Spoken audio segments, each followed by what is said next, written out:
Reflectors are here to be the wisest of us all. They are deeply attuned to the environments that they're in and the people that are in them. And they're here to dish up wise reflections of what's working and what isn't. Now, if you're a reflector, you probably know that being a reflector can be an alienating experience, especially when people aren't listening to your assessments of what's really going on. In fact, reflectors' biggest fear is invisibility.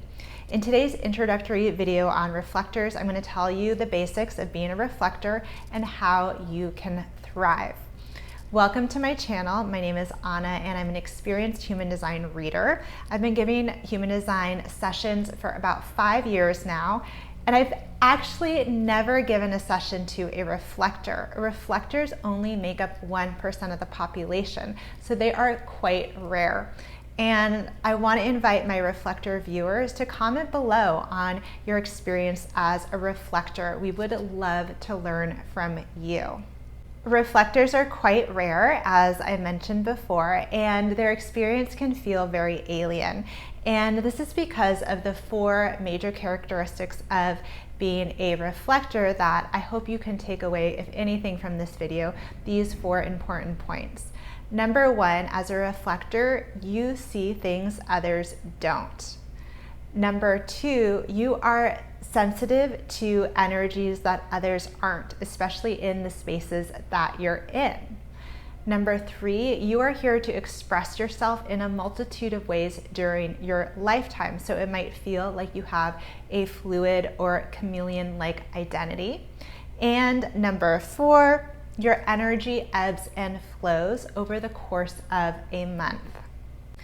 Reflectors have a unique role in society as our mirrors. They're here to show us what's working, what's not, and what can be improved. In traditional human design, the role of reflectors is said to be that of discerners, like this is on track, this is off track. In one-on-one interactions, reflectors can really show people, by amplifying their energy, what they can't see in themselves, again, acting as mirrors. Ideally, reflectors' place is at the center or heart of a group or community. They can really reflect the health of what's going on around them, sort of like the canary in the coal mine. Here are some words that I associate with reflectors: impartial judges, truth tellers, facilitators, appraisers, evaluators, sages and seers, and non-conformists. It's pretty easy to spot a reflector just by looking at their human design chart. Now, human design charts are pretty complicated, but when you look at a reflector's chart, it's going to be all white, meaning all those shapes on the chart, which are centers, are going to be white.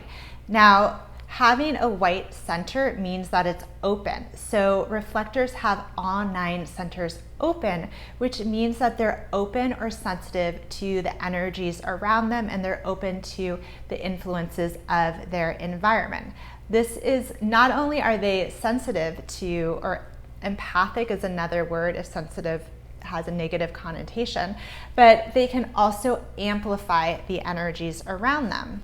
So you'll often see reflectors described as highly sensitive, almost to the point of fragile. But I quickly want to bring in the reflector aura and talk about that, because reflectors are actually the most resilient of the 4 types because of their aura. Now, in human design, aura is not a color, it is a person's energy, and the reflector aura is called resistant and sampling. So the sampling part has to do with how reflectors experience the energies and frequencies around them. So if you think of a wine taster, or like if you went wine tasting and you taste the wine and then you spit it back out, that is how reflectors are meant to sample or taste the energies around them. They're not meant to absorb them and swallow them, and definitely not identify them as their own. This is how reflectors make wise assessments about the environments and people they're in through this process of sampling the energy. Now, the resistant part of their aura makes their their aura like non-stick Teflon. It's protective. So if you think of a lake, like a very still body of water, it can reflect the clouds above it. However, it's not mistaking its identity as the clouds. So likewise, as a reflector, you don't want to take in somebody's energy and identify with it so you think it's your own. It's more about reflecting that energy back to them, just like a still body of water reflects the clouds without mistaking itself as the storm. Another interesting thing about the reflector aura, or again, that's the reflector energy that somebody can feel from you, is that it's unobtrusive, which means that reflectors' energy can feel pretty gentle to others and non-judgmental. I remember having a friend who told me that she was dating a reflector and he was a detective. And at work they called him the perp whisperer, so perp as in perpetrator. And he had a way of getting the criminals to open up to him. And this is very, very true of reflectors, is that their non-judgmental aura just feels broadly accepting to all walks of life. That being said, a lot that's out there on reflectors makes them sound pretty airy fairy, like they're these magical unicorns. Reflectors actually can be quite provocative, quite triggering. I mean, imagine if you are reflecting somebody's anger back to them and they don't know that they're an angry person. That could be really provoking for them. Reflectors are often non-conformists, and that can be very challenging for somebody who is living in the status quo.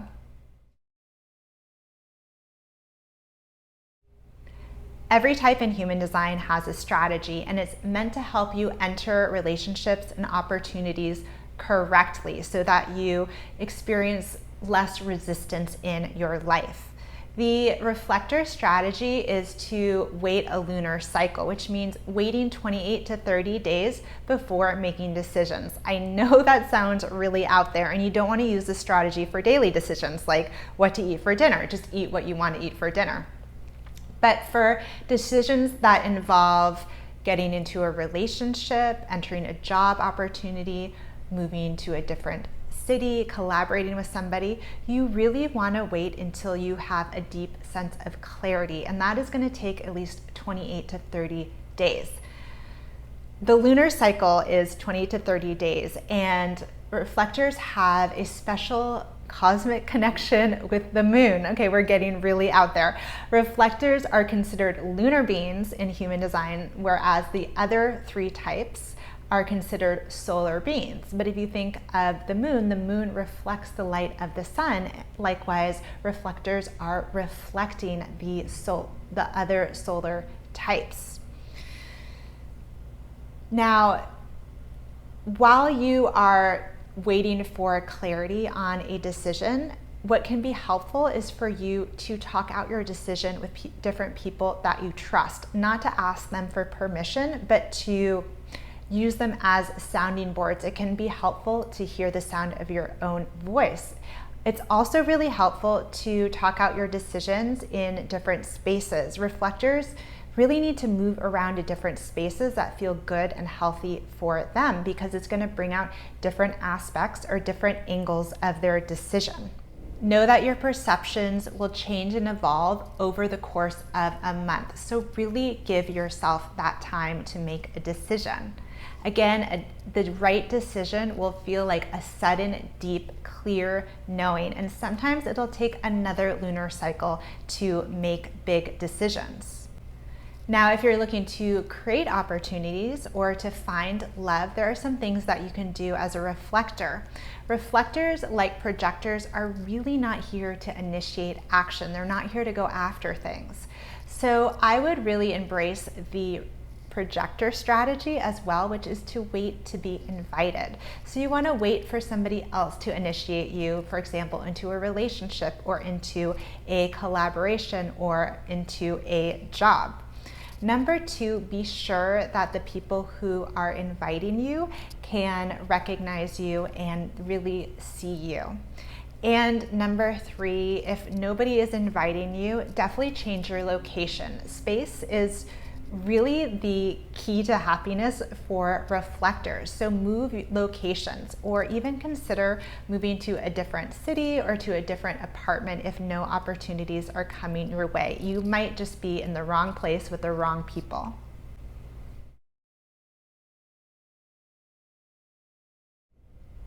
In human design, we have what's called our not self theme, and each type has a specific not self theme.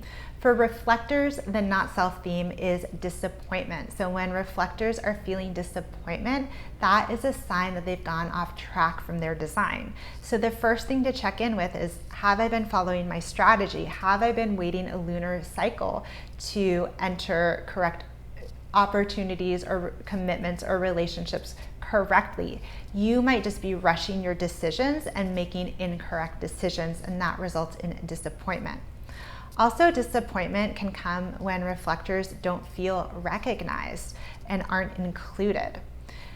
The solution, though, is not to push what you see or push yourself on others, because that'll only lead to more resistance or even rejection. Also, reflectors can feel disappointment at how homogenized the world is. One of the gifts of reflectors is to help people live more authentically. The signal that you are on track and living your design is what's called your signature, and the reflector signature is surprise. You can think of surprise as delight, as wonder, as waking up every day joyful for, like what's next, freshness, newness. That all kind of falls under the category of surprise. So when a reflector is experiencing surprise and delight and wonder and even magic in their life, because reflectors' life is supposed to be a bit magical, this is definitely a sign that you have been following your strategy and giving yourself time to really process decisions.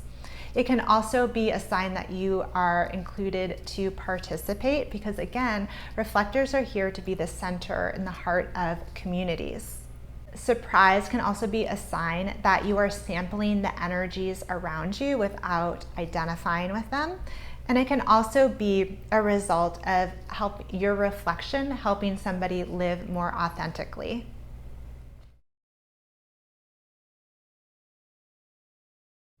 Reflectors are not here to be one thing. This doesn't mean that they can't have a successful career or have a purpose in life. Being a reflector really means that you are fluid in the way that you express yourself. You might even feel like one of the other types when you learn about human design. You could feel like a manifestor one week and a generator the next week. You can use your sensitivity to space, to the environments that you're in, to your advantage when it comes to building a career. For example, let's say you have a strong desire to be a writer, and this desire has stayed with you for more than a lunar cycle.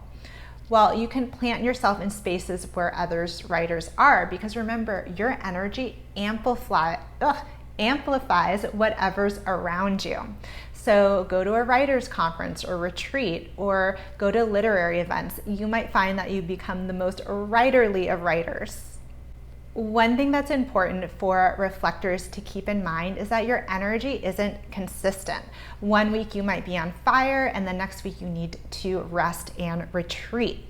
So you really want to find a job situation where you can really honor the ebbs and flows of your energy. The ideal work environment for you would be one where you could come and go and move your energy around to different spaces and around different people, or one in which you're really in the center of a group or a team. Reflectors make great facilitators because of their non-judgmental energy and their ability to work in a group and reflect the health of a group. Reflectors also make great artists because they can really express themselves in a multitude of ways. Sandra Bullock is a famous actress. She's a reflector. Dostoevsky, who was a famous Russian novelist, he was a reflector. Reflectors might also find themselves in more unconventional careers, such as the spiritual arts, because of their cosmic connection. I'm going to give you two more examples of well-known reflectors who I feel are really living their design. Amma is a Hindu guru, and she's called the hugging saint because she goes around the world and hugs millions of people. And by millions, I mean 30 to 40 million people she has purportedly hugged.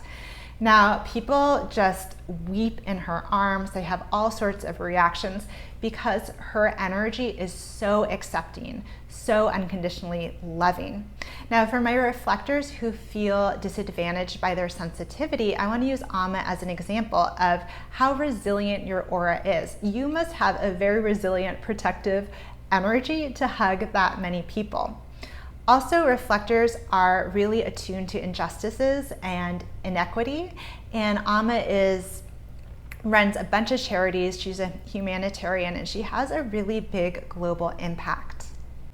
Many reflectors are on the cutting edge of society or on the edges of society because they are just not here to operate like 99% of the population. Teal Swan is a controversial spiritual influencer here on YouTube. I think she has 2 million followers. She actually, I believe, refers to herself as a mirror, or the work that she does as mirror work or mirroring. She is actually aware that she is a reflector in human design. Now, there have been docuseries about her accusing her of being a cult leader, and I believe there's a podcast expose on the methods that she uses that are quite unconventional to alleviate people of their inner suffering. And I wanted to use her a bit as a counterexample to Amma, counterexample to that gentle, loving energy, because Teal Swan is quite a controversial figure, especially in the unconventional methods that she uses.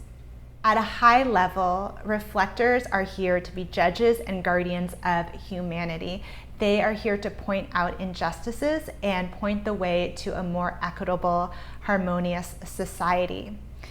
While reflectors are here to judge, they're also here to do so non-judgmentally. I love how Ra Uru Hu, who is the founder of Human Design, talks about reflectors. He says that they are here to teach the rest of us that most often what we judge as good or bad in the world is just a revelation of diversity.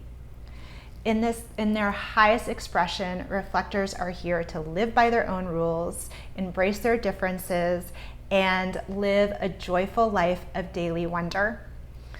I hope this video brought you better understanding of yourself as a reflector or of your reflector loved one, so that we can all experience more wonder, magic, and authenticity in our lives. Until next time, take good care of your energy and of each other. Bye.